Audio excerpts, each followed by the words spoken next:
And now, on with the show.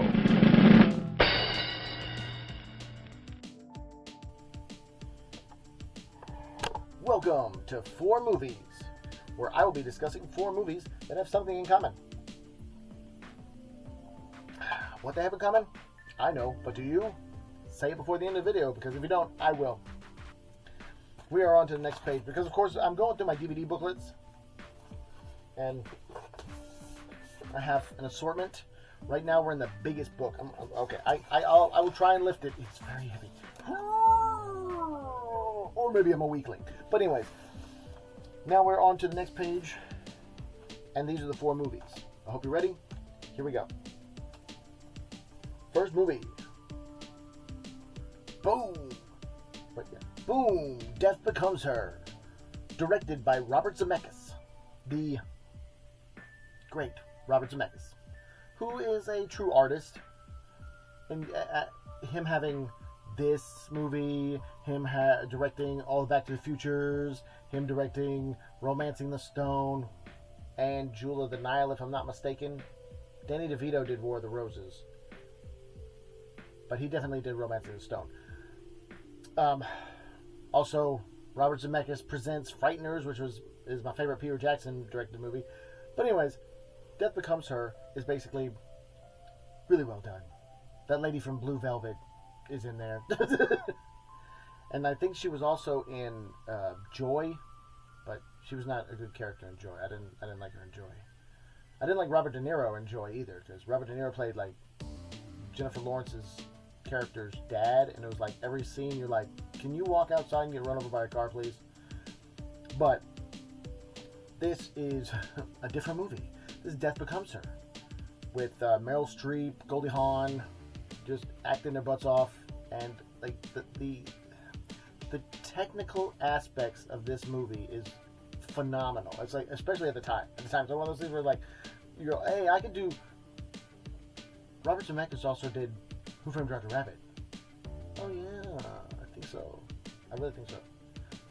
I'm not a hundo, but I'm pretty sure. I think it was like Steven Spielberg presents Robert Zemeckis directing that movie. It's like, the point is that Who Framed Roger Rabbit, like, you could not do that today. It would be too easy today, because back then it had never been done. They're pushing the boundaries, and it's one of those things where like the boundary is so far away now that there's nothing really pushing the boundaries of how to tell a story.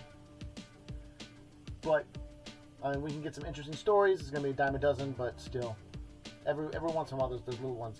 I recently watched Azrael. That was pretty like entertaining. It was really entertaining for a movie that has hardly any dialogue in it at all. Like there's a little bit of dialogue, but it's one of those things where it's like it's in a different language than English, which made it hit harder. It's one of those things where it's like you're so used to hearing English, somebody sit there and go, "Can you understand me? Do you understand me?" But saying in a different language, you really feel the character. Like you really feel for the character, because it's like, I don't know what that person's saying. But anyways, I am way off subject. Thanks, ADD. Bing! The more you know. Death Becomes Her is basically these 2 ladies. It's like, oh, they have a rivalry, and then they find this potion that basically keeps them forever the same age and ageless or whatever. But they're fighting and not being able to be good, I guess, sends them in a place where it's like, wow, you've really taken that further than it should and whatnot. And then, yeah, so well played movie. If you haven't seen it, definitely worth a watch. Meryl Streep's phenomenal.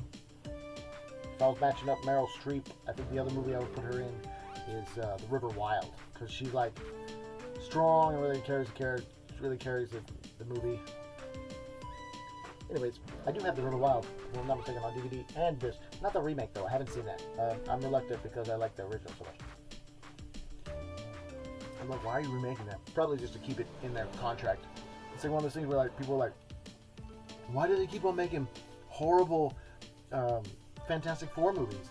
Well, because every time they make a Fantastic Four movie, they keep the rights to Fantastic Four, which is pretty much what they're doing. They don't care about the movie is successful or not.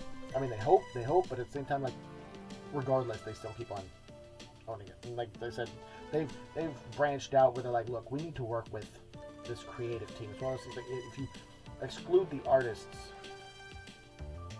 you'll start not making art. You know, a box is a box, but a box to an artist can be made into something more than a box.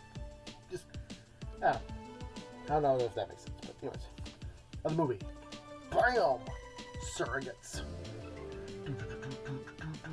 If you don't know, there's a murder going on, but who murdered who? Because in this world, there's people. It's like a VR, but in the real world, it's not like what's that one movie where they had the Bloodhound Gang song and everyone was like, oh, that's cool, but Gamer. It's not like Gamer where was Gamer real life? It was real life. Those people that were being controlled. This is more like robots, but if the robot dies, then the person controlling the robot dies, and then there's somebody who gets killed, and so there's like a murder mystery, and they got to figure out who in the world killed who, and in the future, with all the future tech and stuff like that. So it's a pretty interesting movie. If you haven't seen it, like I said, definitely worth a watch. Like I said, I enjoy anything you haven't seen is new to you. It's one of those things where it's like, oh, it's an old movie. Yeah, but it's not old to me because I've never seen it. Here's another movie. Oh man, that just gives it away. I'm gonna put that up for a second. That one's just gonna give it away. I'm gonna tell you right now. So I'll save it to the end. But this movie is slept on, and it's a crappy double-sided disc. If I can find it in a non-double-sided disc, I'd be very happy. But this is Last Man Standing. It's basically a lot of gunplay, if I'm not mistaken, directed by Walter Hill, who does some incredible action stuff. He really does. Like 48 Hours, if I'm not mistaken. Another 48 Hours. He's done a lot of stuff. Oh man, there's another one. I think he directed Warriors. I'm not 100% sure on that. But anyways, yeah, Last Man Standing is just the gunplay and stuff like that. It's like gangster era in a small town, and this guy comes into town. A stranger into town is a story that's used a billion times, but it just works so good. It works well, you know. It's like people sit there and they go, "Man, The Matrix was so good. Why in the world was The Matrix so good?" Because The Matrix follows the hero storyline to a T. They can sit there and go, "Oh, it's because of the directors and so that." People like the hero storyline. Sorry, people.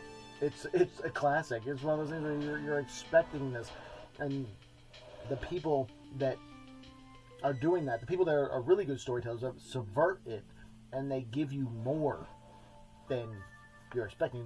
You hit the hero storyline, they're like, well, there's Bible quotes on the license plates in The Matrix. Yeah, that's because The Matrix follows the hero storyline to a T, and it's from a book. Anyways, Last Man Standing, action-packed, awesome movie. If you love action movies, you definitely need to watch this movie. It's slept on. But people that know, great movie. Crappy double-sided disc. Can't win them all. And the fourth movie. Hope you're ready for this. It's BAM! Blind Date. Starring Kim Basinger. Only Kim Basinger. That's enough. And and somebody else. Do you know who that is? Could be anybody. You might not have seen Blind Date. You don't know who's in there. Who is that? Is it somebody? Is it somebody you know? Maybe not. What they say, you can't talk now or something like that? Anyways, Blind Date, well done movie. It also has the guy from Night Court. I can't think of his name right now, but the kind of like Bill Murray-esque guy from Night Court. He didn't go that far, but he kind of had that resemblance. I said what I said. The movie is fun, comedy, over the top, but I wouldn't go as far as, I mean, guess what? Bruce Willis is in all these movies. Sorry, I ruined it, but that's my bad. Oops, didn't mean to say that.